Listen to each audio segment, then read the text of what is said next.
Hello നമസ്കാരം.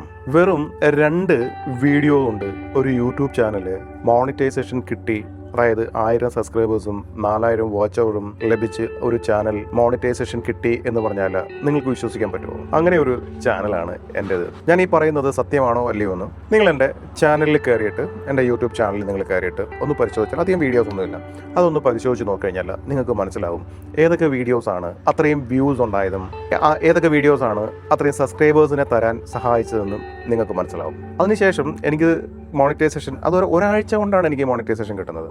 Monetisation കിട്ടിയതിന് ശേഷം പിന്നീട് 1-2 മാസം കഴിഞ്ഞപ്പം എൻ്റെ യൂട്യൂബ് ചാനലിൽ ഒരു സസ്പെൻഷൻ കിട്ടുകയുണ്ടായി. അതിനുശേഷം അവർ പറഞ്ഞത് 21 ദിവസത്തിനകം ഞാനൊരു അപ്പീൽ കൊടുക്കണം. അപ്പീൽ കൊടുക്കുകയാണെങ്കിൽ അത് ആ അപ്പീൽ അവർ പരിശോധിച്ച് നോക്കും എന്തൊക്കെയാണെന്ന്. അപ്പം ഞാൻ എന്ത് ചെയ്തു, തൊട്ടടുത്ത ദിവസം തന്നെ അവർ പറഞ്ഞ രീതിയിൽ ഞാൻ ഒരു വീഡിയോ ഒക്കെ, അപ്പീൽ വീഡിയോ ഒക്കെ ഞാൻ ക്രിയേറ്റ് ചെയ്തിട്ട് ഞാൻ അപ്പീൽ ചെയ്തു. പക്ഷേ ആ അപ്പീൽ അത് റിജക്റ്റ് ആയി. പിന്നീട് അവർ പറഞ്ഞു ഇനി എനിക്ക് നെക്സ്റ്റ് അപ്പീൽ കൊടുക്കാൻ കഴിയുന്നത് 90 ദിവസം കഴിഞ്ഞതിന് ശേഷമാണ്. അപ്പോൾ ആ ഒരു കാലയളവിൽ ഞാൻ എന്താണ്, ഇത് എങ്ങനെയാണ് ചെയ്യേണ്ടതെന്ന് ഞാൻ വിശദമായിട്ട് പഠിച്ചതിന് ശേഷം ഞാൻ രണ്ടാമതൊരു അപ്പീലിലേക്ക് കൊടുത്തു. അപ്പം അത് അവർ പറഞ്ഞത് 1 മാസത്തിനുള്ളിൽ അറിയിക്കുമെന്നാണ്. തിരുവോണത്തിൻ്റെ അന്ന് എനിക്കതിൻ്റെ ഒരു മെയിൽ വന്ന് എൻ്റെ അപ്പീൽ സക്സസ് ആണ്, എൻ്റെ യൂട്യൂബ് ചാനൽ വീണ്ടും മോണിറ്റൈസേഷൻ ആയി. അപ്പം ഇനി വരുന്ന ഈ 2027 ഫെബ്രുവരി മാസം 1-ാം തീയതി മുതൽ ഈ മോണിറ്റൈസേഷൻ പോളിസീസ് ഒക്കെ മാറുകയാണ്. അതായത് നമുക്കിപ്പം 4000 വാച്ച് അവറാണ് വേണ്ടതെങ്കിൽ അതിപ്പം 8,000 വാച്ച് അവറായി മാറുകയാണ്. പിന്നെ അതേപോലെ തന്നെ ഷോർട്സിനാണെങ്കിൽ 10 മില്യൺ എന്നുള്ളത് 20 മില്യൺ ആയിട്ട് മാറുകയാണ്. അപ്പോൾ അതിനു മുമ്പ്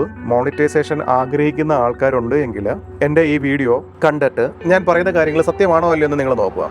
സത്യമാണെന്ന് നിങ്ങൾക്ക് തോന്നുകയാണെങ്കിൽ എൻ്റെ ചാനൽ ഒന്ന് സബ്സ്ക്രൈബ് ചെയ്തതിന് ശേഷം നോട്ടിഫിക്കേഷൻ ഓൺ ചെയ്ത് വെക്കുക. ഞാൻ എങ്ങനെയായിരുന്നു എൻ്റെ വീഡിയോസ് ഈ മോണിറ്റൈസേഷൻ കിട്ടാൻ വേണ്ടി, അല്ലെങ്കിൽ ഈ 1000 സബ്സ്ക്രൈബേഴ്സിനെയോ അതല്ലെങ്കിൽ 4000 വാച്ച് അവർ കിട്ടാനായിട്ടുള്ള രീതിയിൽ ഞാൻ എങ്ങനെയാണ് ചെയ്തത്, ആ പ്രോസസ്സിനിടയിൽ എന്തൊക്കെയാണ് എനിക്ക് സംഭവിച്ചതെന്നും, എന്തുകൊണ്ടാണ് എൻ്റെ ചാനൽ സസ്പെൻഷൻ കിട്ടുകയും പിന്നീട് എന്തുകൊണ്ടാണ് ഞാൻ ആ കൊടുത്ത അപ്പീൽ അത് റിജക്റ്റ് ആവുകയും, ഞാൻ എങ്ങനെയാണ് ആ ഒരു അപ്പീൽ വീണ്ടും കൊടുക്കുന്നത്, ഏത് രീതിയിലാണ് കൊടുക്കുന്നത്, അതെന്തുകൊണ്ടാണ് അത് സക്സസ് ആയതെന്നും, എങ്ങനെയാണ് എനിക്ക് രണ്ടാമത് വീണ്ടും മോണിറ്റൈസേഷൻ കിട്ടുന്നത് എങ്ങനെയെന്നും ഞാൻ വരും ദിവസങ്ങളിൽ 2-3 വീഡിയോ ആയിട്ട് ഞാൻ ചെയ്യുന്നുണ്ട്. അപ്പോൾ നിങ്ങൾ എൻ്റെ ചാനൽ ഒന്ന് സബ്സ്ക്രൈബ് ചെയ്തിട്ട് ആ നോട്ടിഫിക്കേഷൻ ഓൺ ചെയ്ത് വെക്കുകയാണെങ്കിൽ ഇനിയും വളരെ പെട്ടെന്ന് മോണിറ്റൈസേഷൻ കിട്ടാൻ പ്രയത്നിക്കുന്ന, അതിൻ്റെ പിന്നിൽ ഓടുന്ന ആൾക്കാർ ഉണ്ട് എങ്കിൽ അവർക്ക് വേണ്ടിയുള്ളൊരു വീഡിയോ ആണിത്. അപ്പോൾ അത് നിങ്ങൾക്ക് തീർച്ചയായിട്ടും പ്രയോജനം ചെയ്യും. വളരെ പെട്ടെന്ന് തന്നെ നിങ്ങൾക്ക് മോണിറ്റൈസേഷൻ കിട്ടാനുള്ള ഒരു മാർഗ്ഗമാണ്. ഇത് വലിയ റോക്കറ്റ് വിടുന്ന പരിപാടികളൊന്നും ഇതിനകത്തില്ല.